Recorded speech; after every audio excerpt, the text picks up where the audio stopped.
अमरीकी तैयारा बरदार बहरी जहाज अब्राहम लिंकन खलीज फारिस के पानियों की तरफ मुंतकिल। जी हाँ, बिल्कुल, अब्राहम लिंकन को ईरान के करीब खलीज फारिस के पानियों की तरफ बुला लिया गया। क्या बड़ा होने जा रहा है? क्या अमेरिका ने ईरान पर हमले की पूरी तैयारी कर ली है और अगले 24 घंटे में क्या होगा?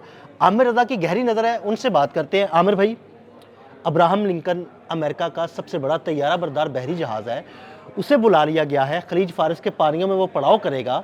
क्या होने जा रहा है? क्या अमेरिका वाकई हमला कर देगा? जी, हमला कर देगा। और ये मैं नहीं कह रहा हूँ, बहुत सारे दूसरे मीडिया के इदारे भी आ गए इस तरफ जिस तरफ मैं लेके जाना चाह रहा था आप बात परसों को। से यही बात कर रहे थे कि अगले 1 से 2 दिन बड़े अहम मैंने आपसे कहा था कि ये अहम है, और अहम इसलिए है, मैंने कहा कल की रात कुछ भी हो सकता है। तो कल की रात ही ये फैसला हुआ कि चाइनीज़ नॉर्दर्न सी से अब्राहम लिंकन को जो है मूव कराया जाए और उसको खलीज फारस के पानियों में लाया जाए।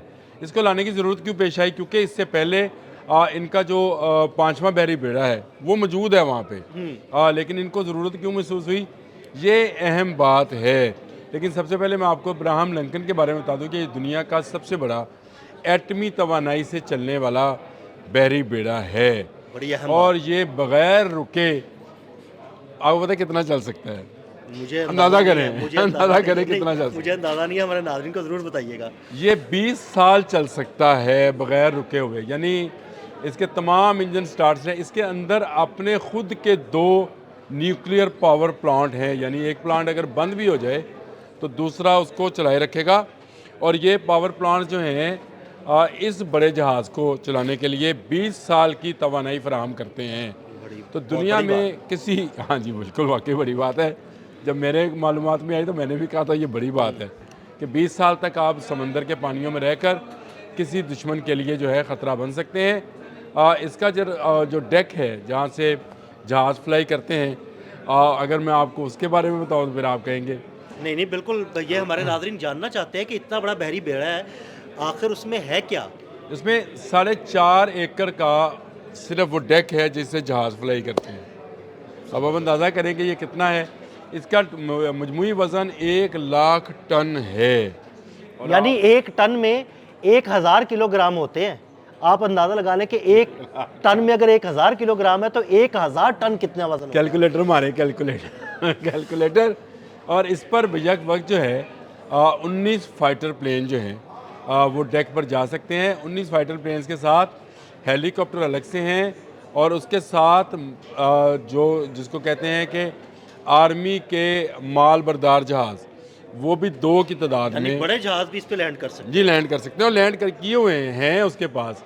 यानी अगर बवक्त ज़रूरत कुछ आपको गोला बारूद और मिसाइल मज़ीद चाहिए हों तो वो आपको मिल सकते हैं। और इस पर अमेरिका ने अपने जदीद तरीन दिफाई मिसाइल जो हैं इसको बचाने के लिए लगा रखे हैं, और वो इसी की वजह से इसको दुनिया का ख़तरनाक तरीन जो है, क्या उसको कहा जाएगा कि जंगी जो है इस वक्त इसको आमिर भाई, मैं आपके अल्फाज मैं हाँ, बताता हूँ करें। कि ये एक्चुअली दुनिया का सबसे जदीद तरीन जंगी शहर है जो समंदर पे तैर रहा है।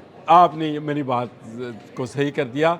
मैं भी यही कहना चाह रहा था, लेकिन मैं चाह रहा था कि आप इसको समझें कि जिस शहर के अंदर तकरीबन 7,500 लोग रहाइश पजीर हों, यानी वो लोग हैं जिनमें टेक्नीशियंस हैं, जिनमें मेरीन्स लड़ने वाले हैं, पायलट्स हैं, बाकी स्टाफ है, वो सारे का सारा इस पर मौजूद है। और ये सेटेलाइट गाइडेड जो है एक एयर बेस समझें, पूरी की पूरी पानी पर तैरती हुई एयर बेस है। अब इस अब्राहम लिंकन को, जिसके बारे में मैंने आपको सारी मालूमात बताई, क्यों लाया जा रहा है, ये एक बुनियादी सवाल है जो लोगों के जहन में पैदा होगा कि इनके पास पहले से एक बहरी बेड़ा मौजूद था। लेकिन याद रखें, खलीज के तमाम ममालिक ने ईरान पर हमले की मुखालफत कर दी है। यानी खलीज के तमाम ममालिक ईरान पर हमले के लिए अमेरिका को एयर बेस नहीं देंगे, और अगर अमेरिका को एयर बेस नहीं देंगे तो अमेरिका के फाइटर जेट्स जो हैं वो इस बहरी बेड़े से फ्लाई करेंगे। इससे नहीं, 2 से। मैं यही तो आपको समझाना चाह रहा हूँ। मैं कल भी ये बात कर रहा था कि अमेरिका इस जंग को रवायती जंग की तरह हमला करने वाली, जैसे रूस यूक्रेन वार है, उस तरह से नहीं करना चाह रहा है। वो चाह रहा है कि तमाम खलीजी ममालिक जो हैं वो उसके साथ शामिल हों। इसीलिए कतर के अंदर जो एयर बेस है कतर के हुकाम ने मेरी इतलात के मुताबिक उसको इस्तेमाल करने से मना कर दिया। इराक़ ने अपनी जो अमेरिकन एयर बेस है उसको इस्तेमाल करने से मना कर दिया कि वहाँ से ईरान पर कोई हमला नहीं होगा। यानी एयर बेस आप इस्तेमाल करें लेकिन ईरान पर हमला नहीं करेंगे, क्योंकि जवाबी तौर पर ईरान इन ममालिक पर हमला कर सकता है। ईरान के पास उसकी सारी की सारी टेक्नोलॉजी जो है, जो कि मिसाइल टेक्नोलॉजी है, महफूज है। यही वजह है कि ये जहाज़ जो इब्राहिम लिंकन है इसको बुलाया गया है ताकि एक नई एयर बेस जो है समंदर इसमें खलीज फारस में छोड़ दी जाए, यहाँ से जहाज़ फ्लाई करें जिनमें F-35C जैसे जदीद तरीन 5th जनरेशन के जहाज़ भी शामिल हैं। F-18 शामिल है इसमें। इसके अंदर हेलीकॉप्टर जो उनके हैं, इनके जो मिसाइल सिस्टम है RMR वो भी यहाँ पे इसमें नस्ब हैं। तो ये इसको लाने का मकसद ये है कि वो जो बात मैं पिछले 24-25 घंटों से कह रहा हूँ कि बंदरगाहें बंद की जाएंगी, इसके ज़रिए बंदरगाह बंद की जाएगी। यानी दो बड़ी बेड़े बेशक वक्त कभी एक पानी में अमेरिका के नहीं रहे हैं। बिल्कुल ऐसे ही है। ये पहली मरतबा है, ये जंग की बिल्कुल एक नई शक्ल है। देखें, इसके ऊपर कोई एटमी मिसाइल नहीं है, वैसे बता रहा हूँ। ये एटमी तवानाई से चलता है लेकिन इस पर कोई एटमी मिसाइल नहीं है। अमेरिका अपने तमाम के तमाम एटमी मिसाइल जो है वो अपनी सबमरीन्स में रखता है। और अभी जो मेरी इतलात या मेरा समझें कि मैं ये बात समझ रहा हूँ कि आने वाले चंद दिनों में आप अमरीकी आबदोज़ों को भी इस पानी में आता हुआ देखेंगे। बिल्कुल। अच्छा आमिर भाई, नॉर्मली अमेरिका करता यह है कि अपने बहरी बेड़ों के साथ एक सबमरीन ज़रूर रखता है और उसकी हिफाजत के लिए रखता है, लेकिन ये बात को समझिए कि जो एटमी उनकी आबदोज़ें हैं वो अभी इस पानी में नहीं हैं।